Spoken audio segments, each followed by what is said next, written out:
सध्या पेपर फुटीच्या प्रकरणावरती बघतो. काय बेशरम आहेत. आतापर्यंत आमदार फोडत होते, खासदार फोडत होते, आता पेपरच फोडतायत. आणि दुर्दैवाची बाब ही आहे की नीटचं केंद्रबिंदू हे पुण्यात होतीये. पुणे हे विद्येची माहेर नगरी आणि सगळ्या माहेरवाशनी पेपर फोडतायत. काय झालं दुर्दैव आपलं.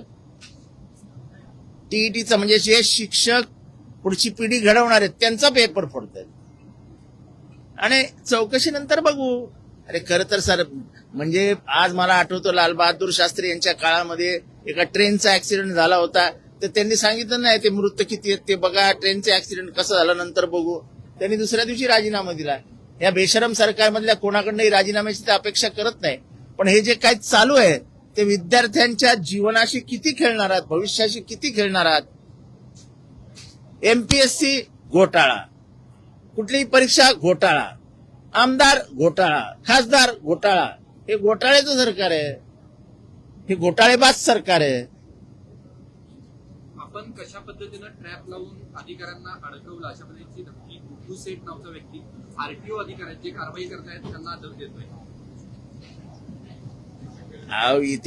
इथे मंत्र्यापासून खालच्या लेवल पर्यंत हेच चालू म्हटल्यावर आता सगळी व्यवस्थाच खराब झाली, सडली व्यवस्था.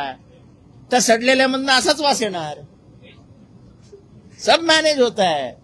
त्या सियाला पण वाटलेलं सब मॅनेज होत आहे, दिलं ढकलून नवऱ्याला. एका बाजूला सर आपण बघतोय की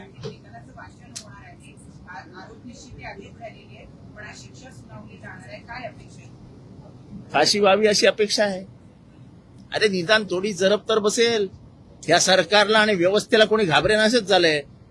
कारण का व्यवस्था माल मोजल्याशिवाय काही करत नाही आणि सरकार ते पट्टी घालून बसलंय. सर एका बाजूला सर आपण गांभीर्याने घ्यावं लागेल सरकारला. कृषीप्रधान महाराष्ट्राच्या नाराज झालेल्या शेतकऱ्यांच्या वतीने त्यांच्या समस्या मांडण्यासाठी रोहित बसलाय. रोहितला साथ द्यावी लागेल.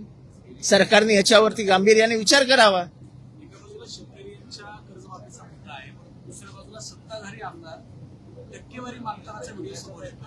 आज सत्ताधारी आमदार मागतात म्हणजे काय. आपला बाप करतो तोच पोरगा करतो. बाप 56% घेतो, हा 5% घेतो, त्याच्यात काय मोठं आहे. हे आमदारचा बाप कोण आहे? सगळ्यांचे बाप आम्हीच शोधायचे, तर तुम्ही काय फक्त उभे राहायला येणार इथे. अर्जुन खोतकर कसे रडत होते मला विचारा. पक्ष फुटला तेव्हा. थोडस कसं आहे मंत्रिमंडळ विस्तारामध्ये अर्जुनाचा बाण लागतो का थोडं बघूया.